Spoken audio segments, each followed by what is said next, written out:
मेहर में ख़बर वास्ता शेयर कंदासीं। टाउन यूसी चेयरमैन पीपी उम्मीदवारनि जी इलेक्शन वर्क करण लगा। इलेक्शन कमीशन के ज़ाब्तनि की भञ कड़ी टाउन यूसी चेयरमैन भी पीपी उम्मीदवारनि जी वर्क करण लगा आहिनि।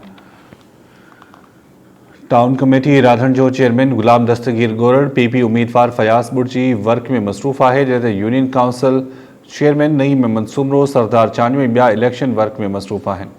तफ़सील मालूम कयूं था अब्दुर्रहमान कमरानी खां। जी अब्दुर्रहमान, छा तफ़सील आहिनि वधीक?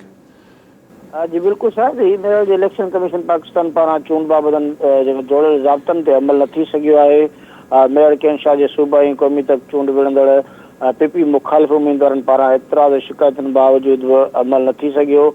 पीपी उम्मीदवार मेयर सूबाई तक पीपी उम्मीदवार फयाज़ बुट पारां जेका अॼु पीपी चेयरमैन बिलावल भुट्टो ज़रदारी जी मेयर आमद वारे हिन जलसे खे कामयाब करण लाइ जेका रैली कढी आहे, उन रैली में टाउन कमेटी राधण जे चेयरमैन गुलाम दस्तगीर गोरड़ समेत मेयर तालुके जे मुख़्तलिफ़ यूनियन काउंसिलुनि, चेयरमैन शाहपंज यूनियन काउंसिल जो नईम सुमरो, यूनियन काउंसिल चारे जे चेयरमैन सरदार चांडो, फरीदाबाद यूनियन काउंसिल जे चेयरमैन ज़ुल्फ़िकार कलोड़ समेत ॿिया जेकी पीपी सां वाबस्ता यूनियन काउंसिल जा उम्मीदवार, ज़िले काउंसिल मेंबर तोड़े काउंसिलर जेके आहिनि फयाज़ अली भुट्टो जे वर्क में मसरूफ़ नज़र आया आहिनि। जॾहिं त ॼाणायल नुमाइंदनि मेयर समेत मुख़्तलिफ़ जायुनि ते कार्नर गॾिजाणी तोड़े रैलियुनि में बि शरीक थिया आहिनि। जॾहिं अहिड़ियूं वीडियो पिणु सोशल मीडिया ते वायरल थियो आहिनि, जॾहिं त अहिड़ी पीपल्स पार्टी नुमाइंदनि जे वर्क में पिणु मसरूफ़ नज़र आयूं आहिनि।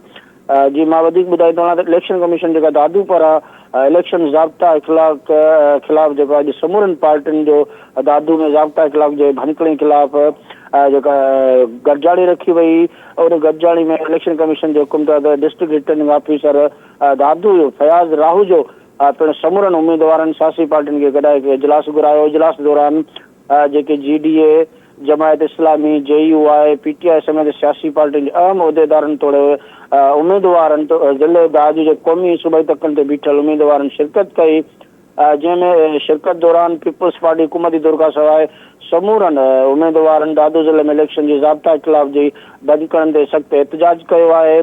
जॾहिं त हिननि जो इहो इल्ज़ाम आहिनि, हिननि इहो चयो त जेका सरकारी मशीनरी आहे उहा हुकूमती धुर बणिजी करे हिन इलेक्शन में हिसो पई वठे। जॾहिं त म्यूनिसिपल, टाउन, यूसी चेयरमैन तोड़े अवामी फंड इलेक्शन ते इस्तेमालु करे रहिया आहिनि। हिननि DRO जे अॻियां दाईंदे इहो चयो त म्यूनिसिपल ऐं टाउन यूसी जा जेके चेयरमैन आहिनि उहे पीपल्स पार्टी उन में मुलविस आहे, उहो चूंड मुंहं में पैसा हड़प करे माण्हुनि खे ब्लैकमेल पिया कनि। ऐं बिलावल भुट्टो जे जलसे जेको मेयर म्यूनिसिपल जे अमले जी ड्यूटी लॻाई वई आहे। जॾहिं ॿिए तरफ़ अॻूणो वॾे वज़ीर ऐं GDA जा उम्मीदवार लियाकत जतोई राब्ते करण ते ॿुधायो त इलेक्शन में कंहिं बि ज़ाब्ता ख़िलाफ़ जे अमल न पियो थिए।